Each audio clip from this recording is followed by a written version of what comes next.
माननीय सदस्यगण, कुछ महत्वपूर्ण नोटिस आए हैं, उस पर कुछ चर्चा विषय उठाने के लिए प्रतिपक्ष के नेता ने आग्रह किया है। मैं माननीय राहुल गांधी जी से। Thank you, Speaker. Speaker, sir. As everybody is aware, a war has broken out in the Middle East. The United States, Israel, and Iran are at war. This war is going to have far-reaching consequences.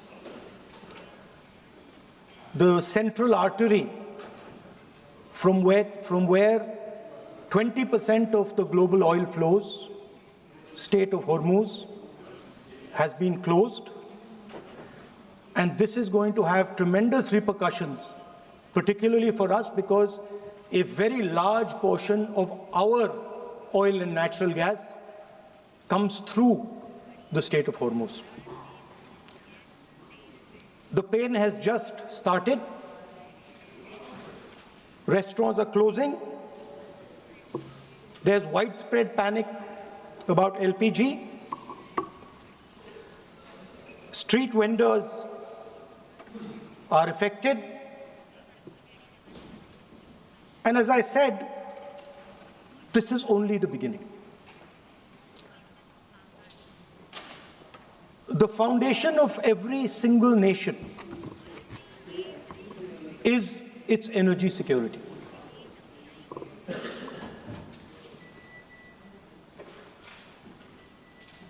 And I do not say this lightly,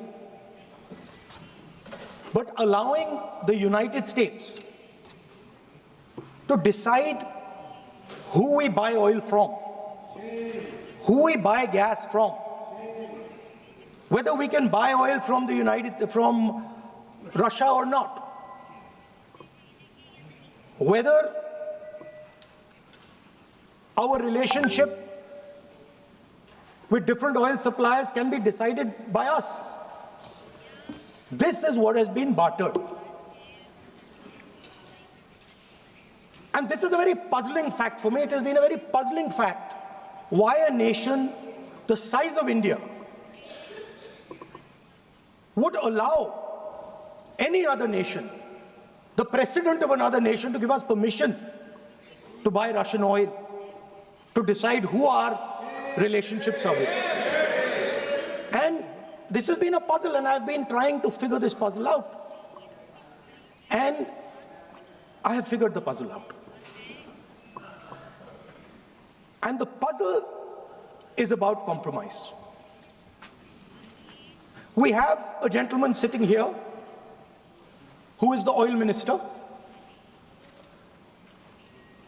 He himself has said that he is a friend of Mr. Epstein. Oh. Sir, I'm talking about oil security, sir. Sir, I'm talking about oil national. I'm talking about economic security, sir. Sir, here I have a document which shows that his daughter has received money from George Soros.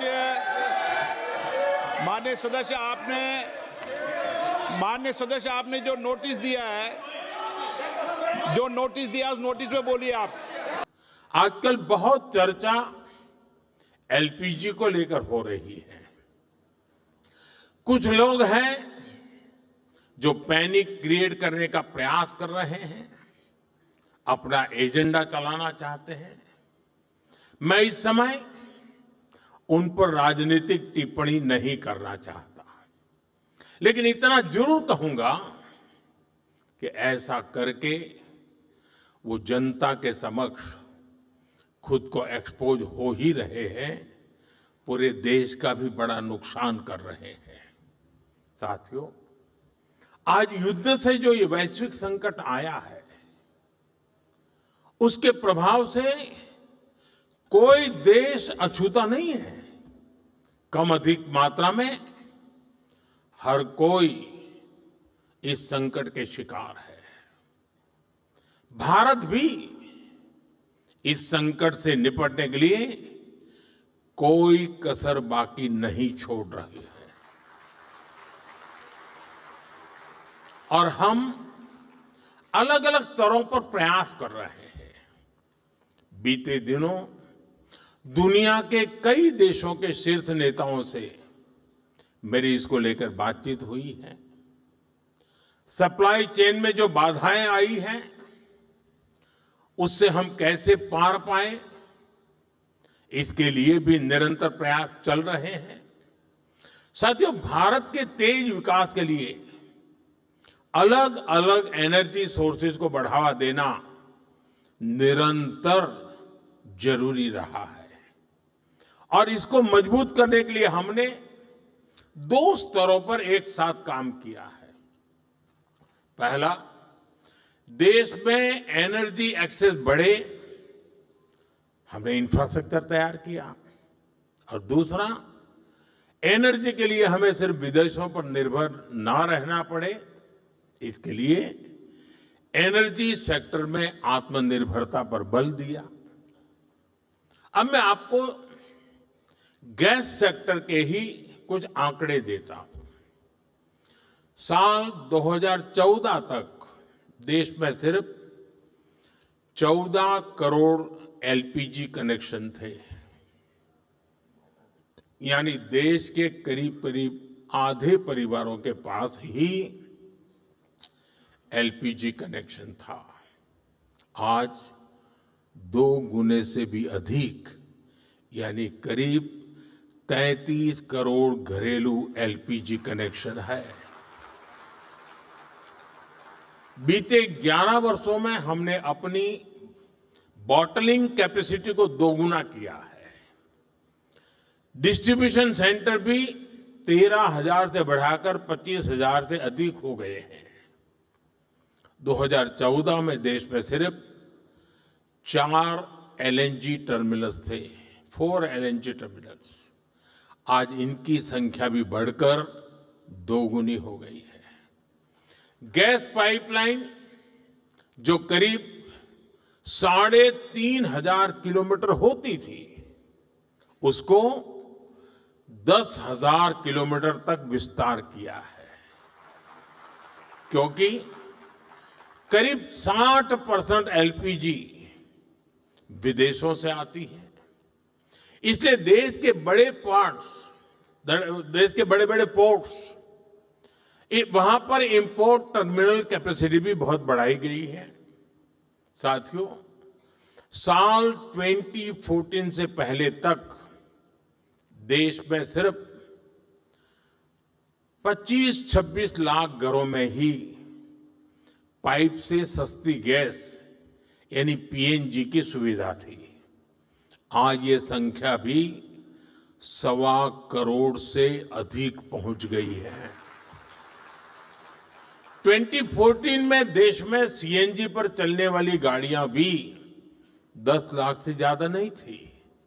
आज ये संख्या 70 लाख से अधिक है और ये तभी संभव हो पा रहा है क्योंकि बीते दशक में देश के 600 से अधिक जिलों में सिटी गैस डिस्ट्रीब्यूशन नेटवर्क स्थापित किए गए हैं।